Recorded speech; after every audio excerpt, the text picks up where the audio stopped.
Hello again, Donna D'Angelo from the Institute of Christ Consciousness with another installment of our series, The Time of Revelation. Today we'll be talking about a planetary event that occurred 200,000 years ago, of which there is only limited record available on our planet. Many people, especially podcasters, have been discussing the rampant amount of evil we are seeing expressed by people at this particular time. They query where this is coming from. And in today's installment, I'd like to share with you a perspective that goes back into our ancient past about an event where we rebelled against the divine time of evolution. This event is called the Lucifer Rebellion. It is described in the Urantia book in part two. There are two papers. One is called the Lucifer Rebellion, and the succeeding paper is called The Problems of the Lucifer Rebellion. I highly recommend you take a look at both of these papers because they have so much background information about the nature of reality, the choice to deviate from the divine laws of evolution. And of course, in parts three, there are several papers devoted to the planetary rebellion and subsequent defaults that happened many, many thousands of years later that are a direct result of this catastrophic planetary event. I will be going into some detail about how this impacted the planet, but I also will end on a hopeful note because we are now in the time when all of the evil that has occurred on this planet because of the Lucifer rebellion is now being corrected. And here at the ICC, we are participating in that great correction in various ways, which I will outline at the end of the video. But let's go ahead and begin. And I'd like to refresh your memory, especially regarding the previous video I did on the divine plan of evolution. In it, I recounted how our divine mother and father, who exist at the paradise perfect level, leave that domain of perfection to strike out in the time space evolving universes to create a home where they populate with many children of various spiritual and human orders of life. There is one personality order that is designed to be the administrators of the different worlds that are part of the universe level of reality. You might consider that the universe is subdivided into various administrative sections and that there are spiritual beings who are created to act as administrators, especially for the material worlds such as ours, to help the humans of this planet, the indigenous humans, cultivate a higher social order that is spiritually aligned and creatively attuned to the divine laws of life and the ways of creation. Our planet existed in a system of a number of other worlds. The system has the potential to host 1,000 worlds, and there is a system administrator whose charge it is, among other things, is to ensure that each evolutionary world is following its unique divine timeline of evolution to higher consciousness. I did outline a little bit of what this looked like in the previous episode, The Divine Plan of Evolution, so I'm not going to repeat that because you can also read about this in the Urantia book in part two. Our system administrator was called Lucifer. And he was assigned to be the managerial head of his system, which included our world. And there were 36 other worlds besides ours that he was able to manipulate and take us into the uh, plan of evolution that he created with his second in command, Satan, that went against the divine timeline of evolution. Now, I'm going to go into the three major provisos of the Lucifer doctrine of liberty. And what Lucifer was um, promoting was an agenda of self control and self rule, where he would be the creator of his section of the universe and not be responsible to anyone else. This was a big violation of his mandate to shepherd the evolving planets according to the divine plans that Lucifer had been given by our divine parents for this world and all of the other worlds to evolve normally according to the universe principles of life. The three provisos that Lucifer outlined were that number one, there was no prime creator, first source and center, and hence there was no personhood of deity to whom one owed any type of loyalty or allegiance. He essentially put himself in place of the creator as an object of worship. And this had very dire repercussions for humanity. I'll go into it in just a moment. The second proviso was that he did not recognize the spiritual administrative authority of our divine Father, Christ Michael. Michael, as a creator being, actually birthed Lucifer as this administrative personality for his particular area of the whole universe in which we lived. There are a number of systems, and Lucifer was the selected administrator for this particular system, which is called the system of Satania in the Arancha book, named after the second command being Satan. Lucifer, asserted that Michael had no administrative oversight over the affairs that Lucifer wanted to conduct and the plans he wanted to evolve. The third proviso was probably one of the most devastating ones to us because he essentially said that he did not like the divine plan of human evolution and wanted to speed it up so that his system would become settled in a more spiritually enlightened way only under his authoritarian over control. He didn't like humans.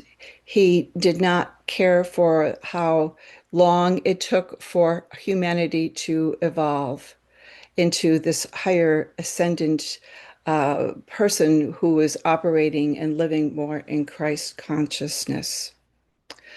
So, with these three provisos, he set a course with his assistant Satan to take to the evolutionary worlds under his control and to entice them and manipulate them into joining his reign of administrative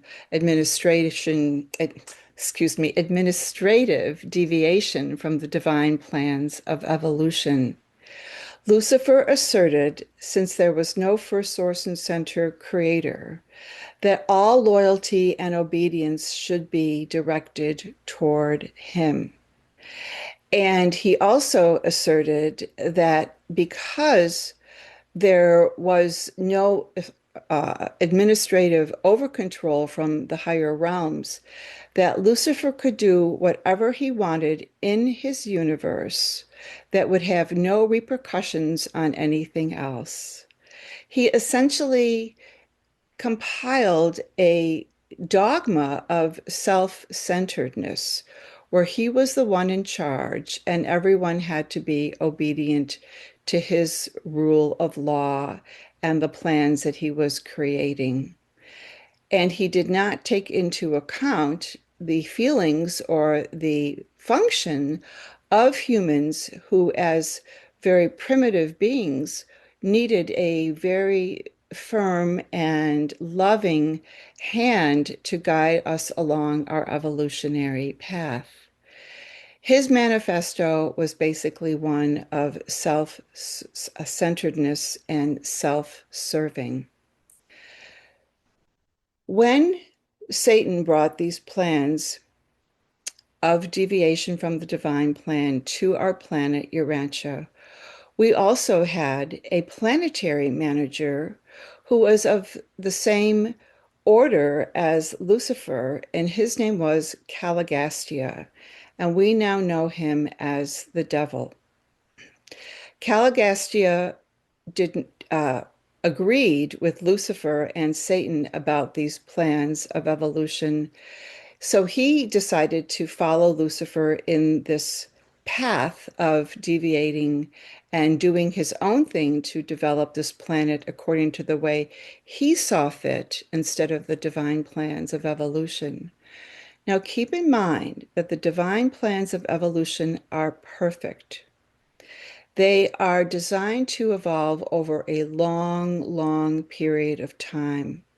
And what Lucifer, Satan, and Caligastia posited is that it took too long for the world to evolve.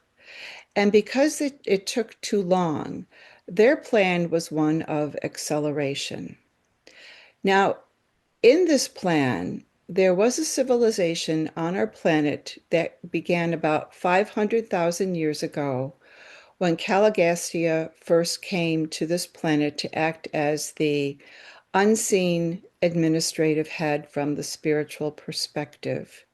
The indigenous population could not see him, but there were 100 men and women, ascenders, who came from other planets and had gone through the cessation of their mortal physical bodies to ascend to higher levels of consciousness. These 100 men and women volunteered to come back to this world to create this new civilization, which was called Dalmatia, and it was around the region of the Persian Gulf in Mesopotamia. Its ruins are way, way below the ocean bed. They have never been excavated as far as I know. And so they created a very simple but lovely civilization and cultural center to teach the indigenous population the higher ways of life. There were 10 councils that were each managed by one of the 10 men of the Caligastia. They call them the Caligastia 100. 100 men, or I'm sorry, 100 altogether, 50 men, 50 women. These 10 councils were such as domestication of wild animals, learning, teaching primitive humans about health and hygiene, councils on business and industry, councils on education of children and family life. Again, this is all recounted in the paper on the planetary prince and the planetary rebellion in part 3 in the Urantia book. Unfortunately, when Caligastia decided to err in favor of the Luciferic plan of evolution, there were 60 of his original 100 that decided to throw their lot in with him, and it was headed by a man called Nod. And he was the leader of the Nodites, those humans and his staff that remained loyal to him. He was the head of the Council of Business and Industry, and he was very influential in the affairs of how business and industry should be conducted on this world. There were loyalists, there were 40 of them. They were headed by someone named Van. And there is evidence of this name because there is a body of water called Lake Van in Eurasia.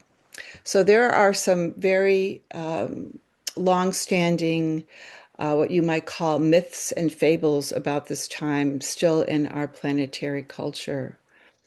So essentially, what happened was these two factions were trying to inform the indigenous population at that time about the nature of reality and what it means to deviate from a divine plan of evolution.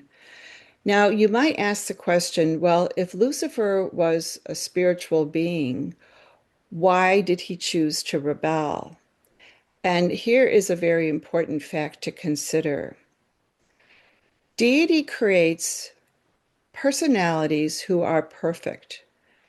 But when you leave the level of perfection and head out into the time-space reality, there is a loss of perfection, and the gift of choice or free will can make mistakes. It can become enamored of the self in which we inhabit.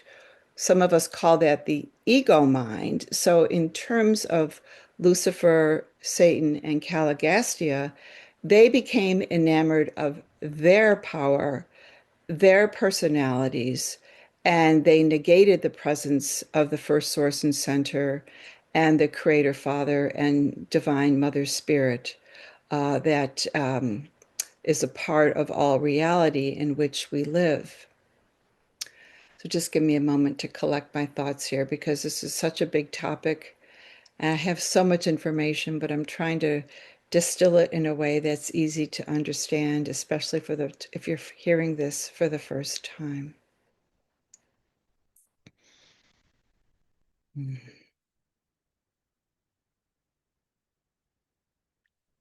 Because Lucifer and Satan and Caligastia didn't like indigenous humans, they set up some very coercive measures to keep humans in a state of fear and worship of them instead of promoting the worship of the one unseen creator who lives in the hearts and minds of all humanity.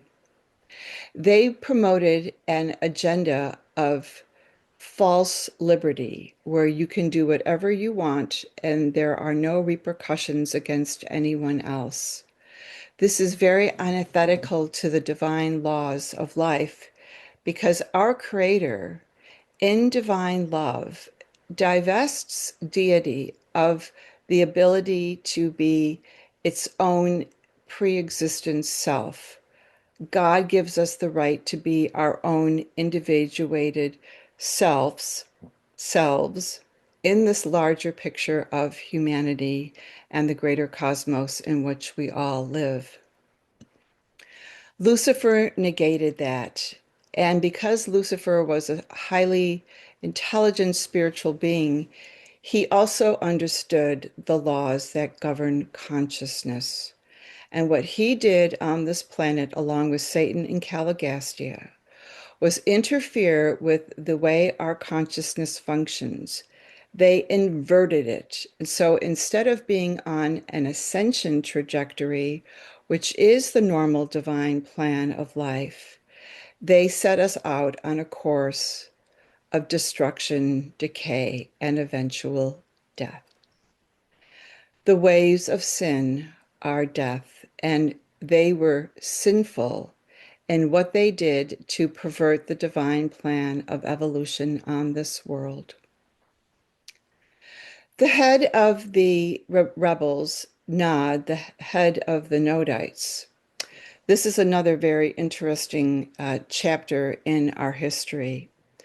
The original 100 that came from other worlds to teach the indigenous humans the divine ways of evolution were not were not given permission to procreate sexually unless there was some higher authorization given to them for specific reasons.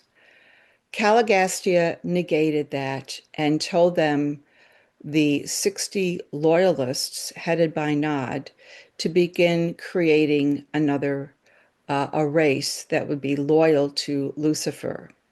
This race is called the Nodites, and this is the inception of what you might call a bloodline race that was loyal to the ways of rebellion, coercion, authoritarianism, and deviation from the divine plans of evolution.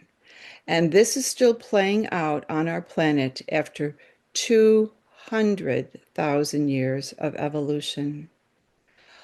One of the actions taken at the higher realms by our universe mother spirit was to disconnect this world and the 36 other planets from various circuits of communication. So before, when our planet was connected to the rest of the universe and our sister planets, that all stopped. We were in quarantine.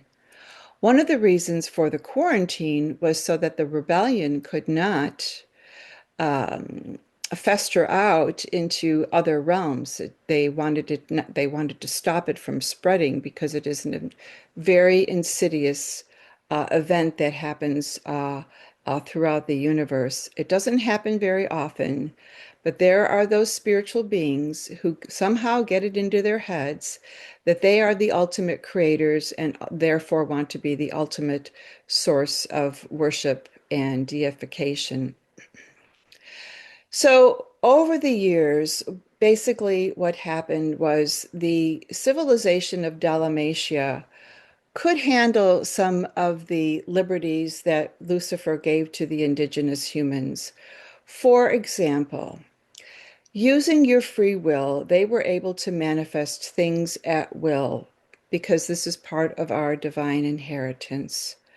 But when they took the idea of you can do whatever you want without any limitations or repercussions out into the indigenous population, chaos and havoc reigned supreme because people were acting in ways. So, for example, if you killed someone, there would be no repercussions for that. You would just be let go and to do it again and again and again. The ability for us to choose is not free from the standpoint where we can do anything we want. There are constraints placed upon it to keep us safe. And those constraints come in the form of pain. When we make a mistake, we have something in us that signals, oh, I made a mistake. And sometimes it becomes louder, becomes more apparent, and becomes more painful. That is one of the ways to teach us what is right and wrong. Well, in the Luciferian manifesto, everything you could do was okay. And that is definitely very harmful. And it created so many problems on this planet that we are still operating, coming out of them after 200,000 years. One of the things that also occurred in this ability to choose, our gift of free will, is that the rebels ran roughshod over the humans, the indigenous humans, who did not have the requisite intelligence or maturity. So, for example, a wise parent would never give a loaded handgun to a 2-year-old who did not have the intellectual understanding, emotional maturity, or even physical dexterity how to use such a dangerous implement. Well, this is similar to what was done to humanity from the rebellion perspective. Humans were given the ability to do whatever they wanted without any repercussions. No accountability, if you will. When the rebels saw the damage that was being done, they shut that down and instead implemented a mindset of fear within us. Now, keeping in mind that because these higher intelligences understood how human consciousness was put in place by our Divine Mother, they had access to the mind circuits of humanity and did something very insidious to interfere with how they functioned and the direction in which the spiritual energy would flow. They cut it off. And so they inculcated within us into our DNA that replicated over and over and over and over again over the long history of our planet's evolution fear. And that fear is still outworking in us now, 200,000 years later. Fear is a spirit poison, and they manipulated that fear instinct that comes from our animal ancestors to make us feel so guilty and ashamed and unworthy when we make a mistake that we're almost paralyzed to change ways. Now, what I'm sharing with you is a little bit about the account of what happened during this initial rebellion period. But over time, as civilization advanced, there was a backlash of this rebellion mindset, and this was put in place by Van and his loyal supporters who were still trying to um, build the divine plan, excuse me, of evolution on this world. And so 60% of the planet's administrators was rebellion oriented and 40% loyalist to the divine plan orientation. So this planet has limped along for many, many thousands of years. One of the ways the rebellion mindset played out was to carefully conserve the DNA of those who remained loyal to Lucifer. And over the generations, the centuries, the millennia, these bloodlines were carefully safeguarded. And there are still bloodline families on this planet that are still beholden to, I'm not going to say the whole Luciferic agenda, but many parts of it, especially when it comes to control and power and ensuring that they maintain their status on the planet as the main source of the agenda that they want to put forth. Now, I'm not going to go into the current agenda that they're playing out because there's plenty of information on the internet for you to do your own research. But this rebellion event 200,000 years ago is the genesis of all of the evil that we are now witnessing on the planet. Many people intuitively feel in their hearts that something is wrong. We were betrayed by spiritual beings who were charged to love, protect, and conserve the divine plan of evolution so we humans could implement it in the way that was most pleasing to our Creator. They negated all of that. And so, living within us, we have a sense of betrayal. It comes out as fear, and a lot of people are now expressing it as hate. Hate in all different ways, but it's really coming from this very deeply embedded feeling of betrayal and fear that has been so carefully inculcated into us, into our DNA, over thousands and thousands of years. Some racial strains have more of this Luciferic imprint than others do. It is a very long description to go into that, but I'm just going to say that this is all recounted in the Urantia book. They talk about where the what you might say the racial inheritance of the rebellion is most concentrated, and that is in some of the European races especially in some of the more northern European races. But it still is a mindset that is threaded through the planet, through all of our social institutions, uh, attributes of greed, war, conflict, disassociation, separation, disharmony, disunity. These are all the byproducts of the Lucifer rebellion. But this is all ending, and this is the good news. And there was another civilization.